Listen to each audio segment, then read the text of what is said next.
Okay, imagine you're walking through the hallways of Eka when suddenly a genie appears from a seminar room and grants you three wishes. What would your three wishes be? This time of year, you're probably only wishing to ace all your finals. Come the new year, perhaps you would have more health and fitness orientated wishes. When you think of how drastically your life could change, given the opportunity to achieve peak mental and physical states, you're not likely to turn the genie down and carry on with your life, right? Well, would you turn down that same genie if it came in the form of a computer and prosthetic limbs? It's something to think about at the very least. My name is Matthew Pletts, and today I will be discussing brain-computer interfaces and prosthetics from the perspective of biomedical engineering. The countdown to the technological singularity is on. One of the ways that the singularity may be achieved will be through transcending biology with the use of advanced brain-computer interfaces and prosthetics. The recording and functional usage of electrical activity generated by the brain is an area of investigation in which many fields, including biomedical, is this green okay? That's kind of half my presentation.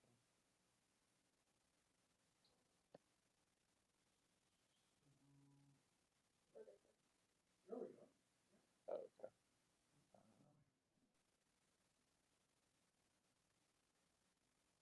Sorry, I just realized that now. Okay. Sorry about that. Well, it's fixed now. Where was I? The recording and functional usage of electrical activity generated by the brain is an area of investigation of biomedical engineering as well as many other fields.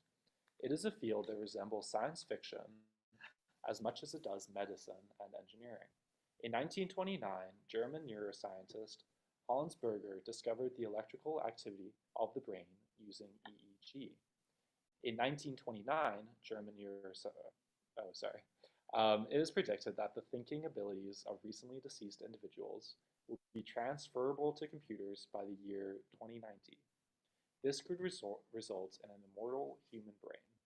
The time from the first EEG recording to fully uploadable conscious is estimated to occur within an 160-year period, and this is a conservative estimate.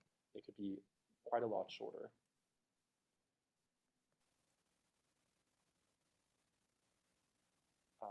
In this presentation, I aim to investigate the present-day uses of brain-computer interfaces, the future of BCIs and prosthetics, as well as their resulting impact on humanity and medical ethics. So, how can we make predictions about the future? Perhaps the best way is to look back to the past and see how it has influenced who we are today. This is one quote that I've found really resonates with me by David McCullough. He said, "History is a guide to navigation in perilous times. History is who we are and why we are the way we are." So, where are we today? That brings us to chapter 1, present day.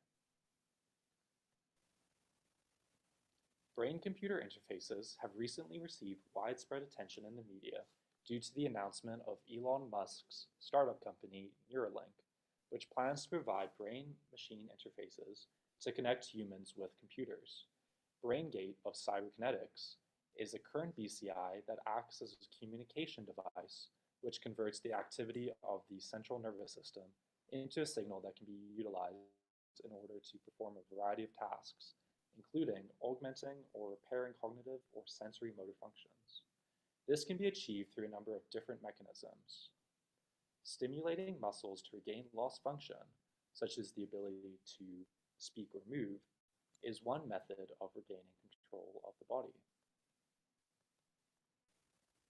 Many techniques exist to measure brain activity that differ in regards to invasiveness.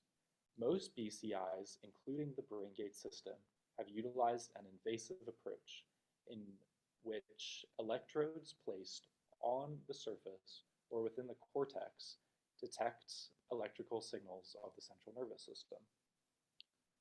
Non-invasive approaches include EEG, applying electrodes to the scalp, and BCIs that use metabolic activity that is measured through functional magnetic resonance imaging. Invasive implementation is performed to record the electrical activity of the CNS with greater accuracy as compared to non-invasive modalities. Motor hand function originates in the superior part of the precentral gyrus. Microarrays are implanted into this precentral gyrus precisely in the primary motor cortex arm area, located on a knob-like structure. This structure resembles an epsilon on the axial plane and appears hook-like on the sagittal plane. Therefore, it is visible on the cortical surface as it sits between the precentral and the central sulci. Motor impairment resulting from an inability of intact movement related centers of the brain to generate movements due to damage to the spinal cord, muscles, or nerves is an affliction that affects hundreds of thousands of people. Neuromotor prosthesis, NMP,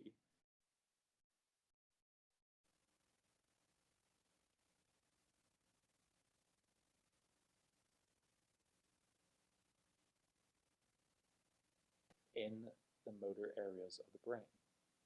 Currently, the clinical populations that are best served by BCIs control prosthesis include those severely disabled by disorders such as ALS, cerebral palsy, brainstem stroke, muscular dystrophies, or chronic peripheral neuropathies.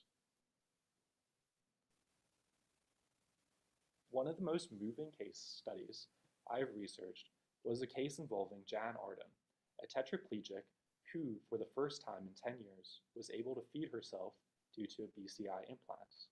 In this study, Jan, who was diagnosed with spinocerebral degeneration, was implanted with intracortical microelectrodes and trained to operate an anthropomorphopoietic prosthetic limb.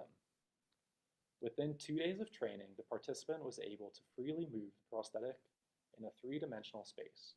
After 13 weeks, the participant was able to use the prosthetic limb to do skillful and coordinated movements that resulted in clinically significant gains in tests of upper limb function. So, who can benefit? Generally, people with ALS, severe cerebral palsy, and brainstem strokes retain very limited, easily fatigued and/or unreliable eye movements, or minimal muscle function, and thus cannot be adequately served by conventional muscle-based communication technology. With the present-day functionality of BCIs, these people may be able to express basic communication and control that is more reliable than existing technologies. For these people, brain-computer interfaces may result in significant improvements to their quality of life. A shortcoming of current devices is biocompatibility that results in reductions to prolonged effectiveness. A significant decrease in the number of recorded waveforms occurred starting approximately 6.5 months after implementation of the device into a participant of a 2004 study. Gliosis and other biological events result in a reduction of effectiveness. Another shortcoming of present-day BCI use is user functionality. Studies are confined to a laboratory setting. This results in participants not being able to use the technology in day-to-day living. Additionally, experienced technicians are needed to manage the system, making it impractical for use in a non-professional setting.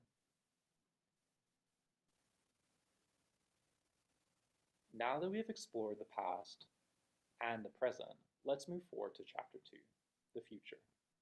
Currently, the majority of brain-computer interfaces are targeted at restoring or improving the quality of life of individuals with neurological disorders and/or paralysis.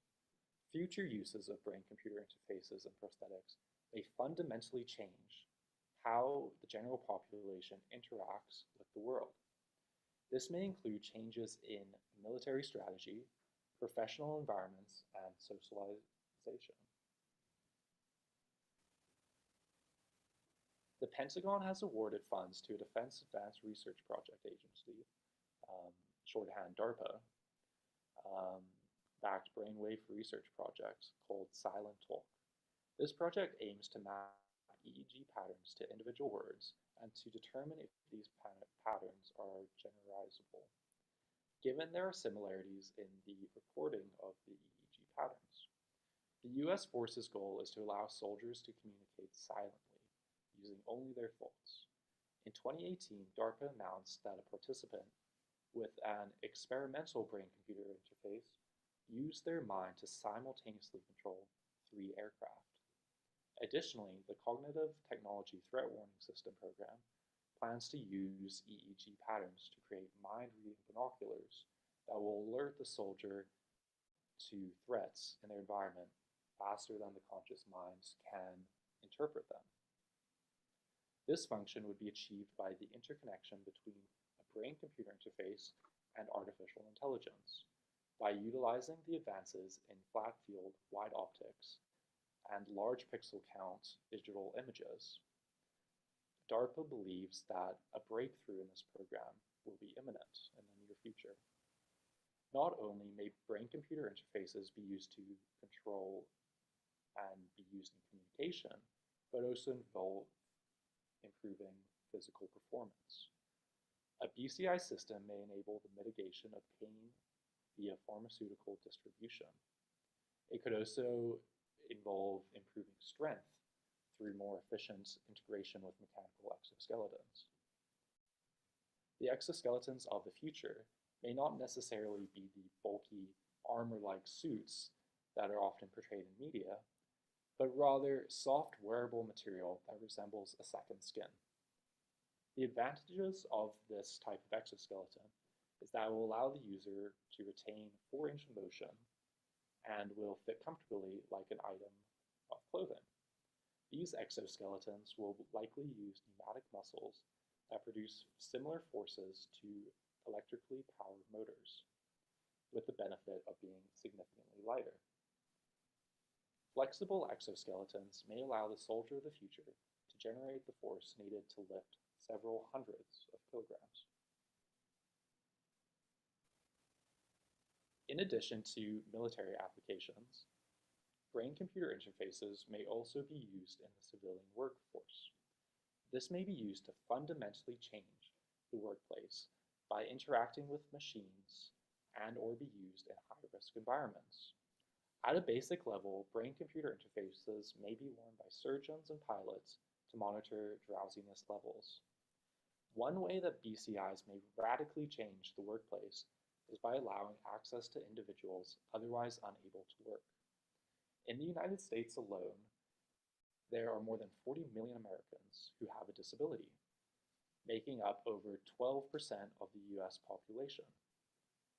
Moreover, according to the Bureau of Labor Statistics, only 19.1% of those suffering from disabilities are employed. With the current trend of increasing automation and reliance on artificial intelligence, the employment inequality for individuals with disabilities is beginning to shrink. Telepresence, robots that receive input from humans and outputs to robots anywhere in the world, is another method that is currently being used to allow for greater access to the workforce, as well as healthcare. So one area that's pretty interesting of the application of telepresence in medicine is telesurgery. So telesurgery is the long-distance surgery, which can allow access to people without having to travel and conserve populations in remote communities. This is currently becoming a reality and may one day become the norm in hospitals. The origin of telesurgery has roots in the space race, actually, with the question being, during human spaceflight, how would astronauts be treated if several thousand kilometers away from an operating room. In the 1970s, NASA began exploring remote-controlled robots to operate on astronauts. In 2006, the Zeus robot simulated a spaceflight telesurgery at the Aquarius underwater base. More recently, the Da Vinci system has been introduced as the first market-ready robotic surgeon. One surgeon embracing this technology is Dr. Mehran Advani, who uses the Da Vinci system to work in a community hospital that lacks the facilities of his hospital in Hamilton, Ontario. The ease of use is so great that to Dr. Advani, it is basically the same as if he were next to the patient, just using telecommunication and robotics. It doesn't feel different, he says. Telesurgery has an ability to resolve limitations of laparoscopic procedures as well. Although beneficial to the patient by reducing invasiveness, laparoscopic procedures have resulted in few benefits for surgeons. The surgeon loses a sense of the hepatic feedback, a clear three-dimensional view of the surgical field, and experiences reduced dexterity due to the limitations of the instruments. Increasing use of telesurgery may offset some of these limitations inherent to that laparoscopic procedure. A surgical robot may allow for a magnified stereoscopic image that equals and may even surpass the visualization encountered in open surgery. Additionally, the dexterity of the surgeon may be improved using the robotic system. In the future, advanced algorithms may allow these robots to go into an autopilot mode and finish the surgeries. This would allow for surgeries at a great distance, for example, from Earth to Mars, without the concern of system lag or delay. With the rise of commercial spaceflight, resulting in an increase, it increases the possibility that someone will be in spaceflight and actually needing to undergo a procedure as more and more people are beginning to travel to space. So in order to account for the complexities of surgery, developments of remote-controlled surgical robots that utilize artificial intelligence are needed. Now that we have envisioned the future, let's take a few moments to ponder this future. In Chapter 3, Ethics. Surpassing innate biological limitations of the brain will be a potential mean in which humans transcend biology. In the future, brain-computer interfaces may be used as a mechanism of bionic enhancement of normal cognitive, memory, sensory, or motor function, memory augmentation, infrared vision. These augmentations will generate many ethical dilemmas, including the creation of super soldiers, cognitive and physical changes enhancing athletes' abilities beyond human limits, affordability and equitable usage of scarce resources in healthcare, and inequality of access to implants, especially in developing nations, and commercial influence exerted both on the public, scientists, and physicians. A concern for the soldier of the future is addressing the capacity of the participant to give meaningfully informed consent to undergo procedures to enhance their abilities. This may be difficult in the secretive nature that militaries often work around. Additionally, the hierarchical military structure can result in pressures for soldiers to comply with orders from their superiors.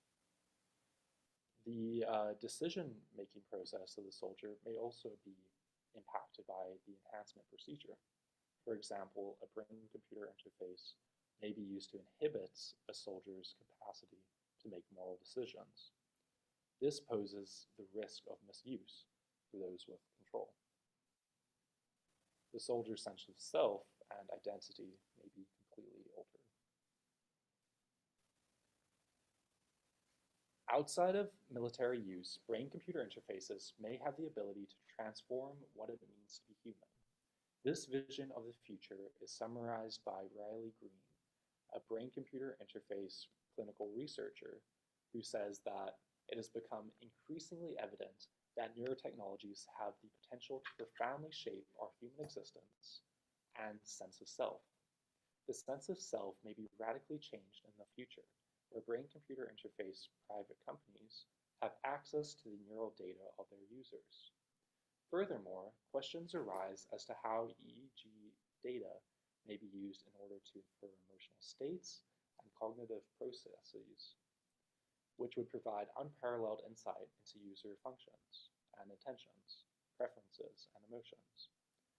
In a dystopian future, similar to that envisioned by George Orwell in the novel 1984, a totalitarian regime may collect brain-computer interface data in an effort to exert social control through mass surveillance. In order to prevent this future, there will need to be extensive revisions to the Charter of Rights and Freedoms in order to protect the people who utilize BCIs. This is currently already occurring in Canada. Canada's system of justice is modernizing the Privacy Act in order to address the dramatic technological changes that have occurred since the original policy came into effect in 1983. A modernized Privacy Act may help to support the protection of personal information held by the government. Individuals expect better digitally enabled services and results while their personal information is protected. In addition to the privacy concerns, regulators of the future will also need to address concerns related to misuse and unequal access. Disparities may also be exacerbated by BCIs when used for cognitive enhancement. When used for academic or professional advancement, there may be unequal access due to existing social inequalities. The question becomes, is this the future that we want, and how will it shape our understanding of what it means to be human? To researcher Riley Green, despite the potential risks, the ability to integrate the sophistication of the human mind with the capabilities of modern technology constitutes an unprecedented scientific achievement, which is beginning to challenge our own preconceptions of what it means to be human. With increasing use of telesurgery, there are ethical and regulatory concerns that need to be addressed. Increasing medical costs, especially in the United States, may result in a new form of medical tourism. Patients who are otherwise unable to afford the healthcare provided in their country of origin may undergo procedures performed by surgeons operating outside of their home country. This poses the question, in the case of an adverse surgical event, who would be responsible and who would be liable, and how would this telesurgery be regulated? For telesurgery to become prevalent in the future, universal standards to address and prevent maleficent telemedicine will be needed. Additionally, even if the technology becomes widespread, would people embrace it? This question may be asked by both patients and physicians, as telesurgery will fundamentally alter the physician-patient relationship that exists in medicine. Telesurgery has raised ethical concerns because it has been suggested that the predominant threat of technology is the tendency to dehumanize persons, manifest through a reduction to objects. The personalist perspective in medical ethics suggests that the most meaningful care for the patient is achieved when the patient is viewed according to all their dimensions as a person. If current practices of care avoid reducing the patient to an object, then it must be ensured that any new medical technology introduced does not threaten to diminish patient care. Additionally, will the technology of telesurgery be available to underdeveloped countries and rural communities? In theory, yes, but given the need for advanced telecommunications and healthcare infrastructure, it is possible that the technology will not exist outside of developed nations. In conclusion, current-day usage of brain-computer interfaces and prosthetics aims to regain lost motor and neurological functions. The ability of such devices has a potential to change future patients' quality of lives, as well as the field of rehabilitative medicine. However, there are many barriers that need to be overcome before widespread use. These barriers include EEG sensitivity of measurement, as well as improvements in biological compatibility. The future brain-computer interfaces and prosthetics may have a remarkable impact not only on the future of healthcare, but also may dramatically change how humans interact with one another and the world. In the future, BCIs may be used for a variety of military, civilian, and social and medical ventures. Given this, considerations of privacy and legal structures will need to be undertaken to protect future users. Given that BCIs may also have the ability to fundamentally change how we interact with the world, it will be necessary to consider the ethics of how they may change us and what it will mean to be human in the future. So society is on the path to the technological singularity, whether we're prepared for it or not. And in order to better comprehend our impending future, we need new ways of promoting discussion about the technological future. And Dr. Soles and this course were one inspiration for the creation of an original poem, which I will share with you now. Future Self. Once I was alone, before this computer and I became one. Since then, oh, how much I have grown. It lets me lift metric tons by these artificial limbs. And don't forget how much I can learn. Knowledge and strength, you don't even need the gym. How could I concern? Sure, Big Brother knows, privacy is gone. Some feel the need to shout, whoa! Perhaps let's evaluate first. Hold on to the state of oneself, where you truly are yourself. And I know what you're thinking, and don't worry, I will be quitting my day job to become a poet anytime soon. And then just to finish off, here are my visual references, as well as my references to my ideas of the presentation. Thank you very much for listening. Yeah, so you can turn off the sound system on your... Turn on the microphones in the room here. Yeah, so one thing that I realized listening to you is that there's going to be a kind of interim period when it seems like thinking about everything on a spacecraft as being something with medical purpose isn't going to make much sense, right? Like the Da Vinci surgical operating system is going to be big and bulky. And what if nobody gets sick and needs an operation? So they're going to need dual purposes. Those machines that can operate on human beings need to be capable of doing some other things too, because otherwise people will complain about using such a huge amount of space for something that, the whole mission they didn't ever use, right? But then later on, probably they'll become more compact and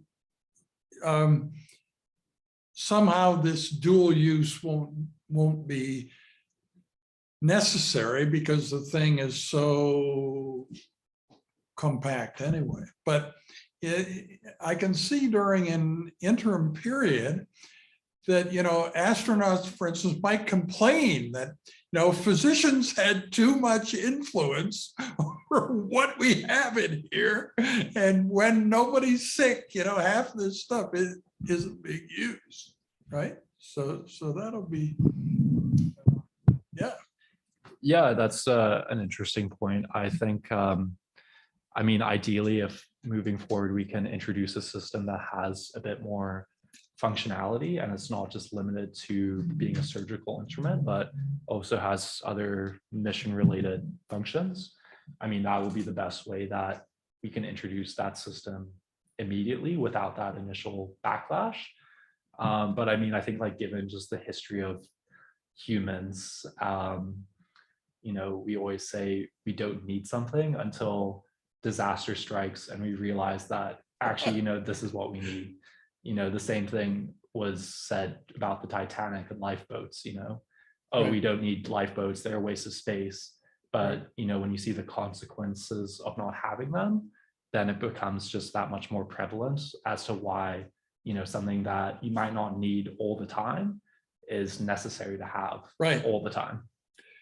Yeah, I think it's an important trade-off. And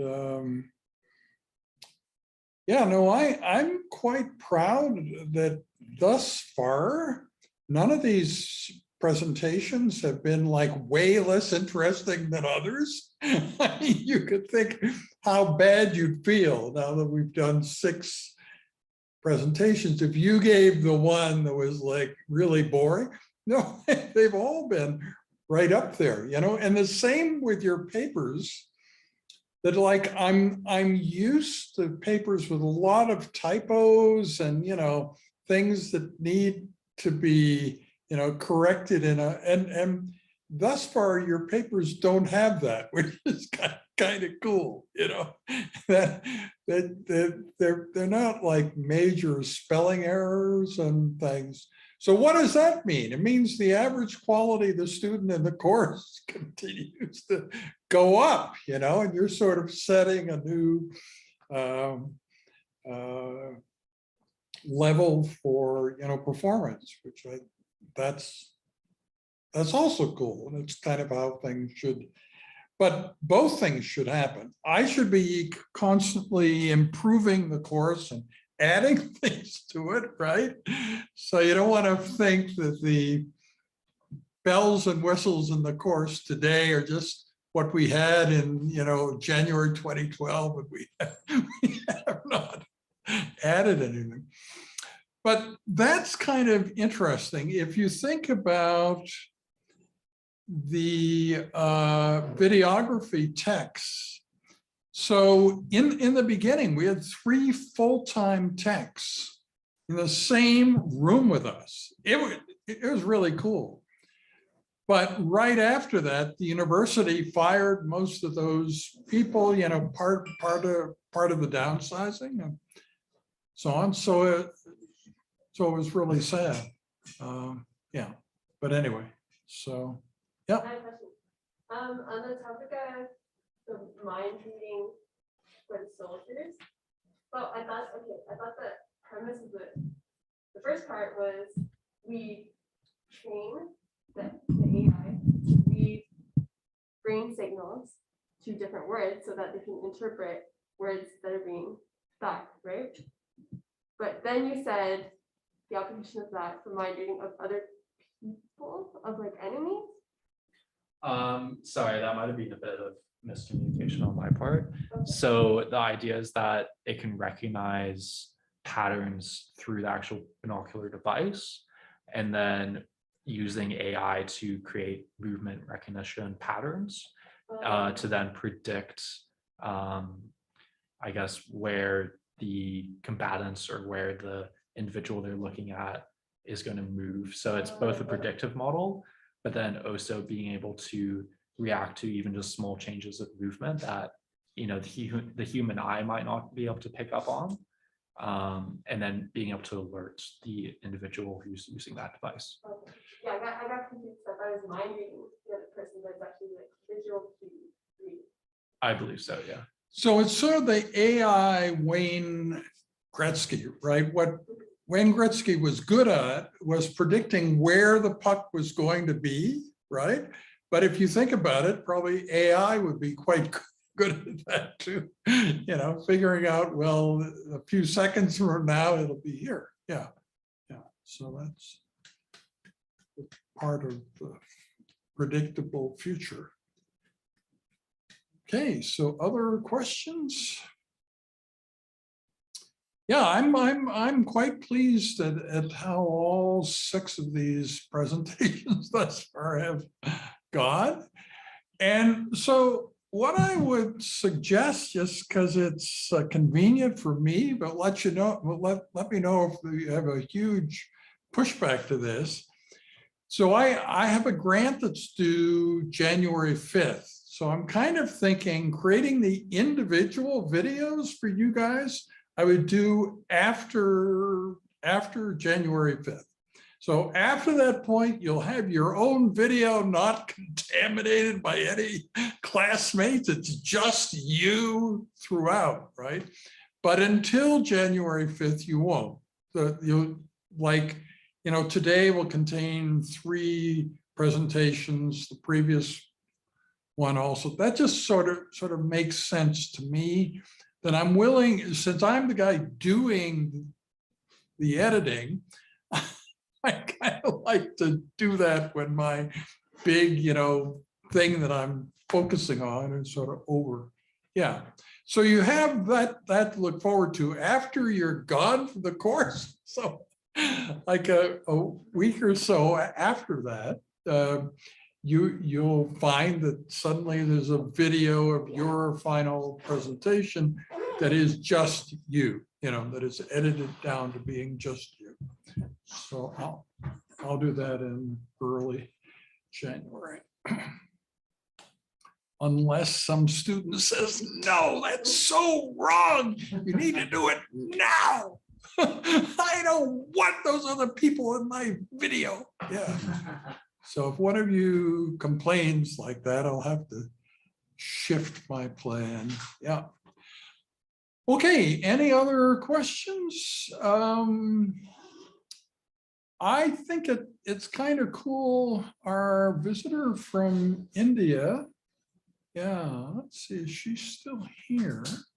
But anyway, she has decided that she wants to, she's going to take the whole course in the next term. So not only go back and sort of revisit the past year of it by binge watching the course, but also start taking it in January. And so, yeah, so at least he convinced one 14-year-old in India that this content that we're creating is really watchable. Okay, so I guess that's it for today. Thank you all very much.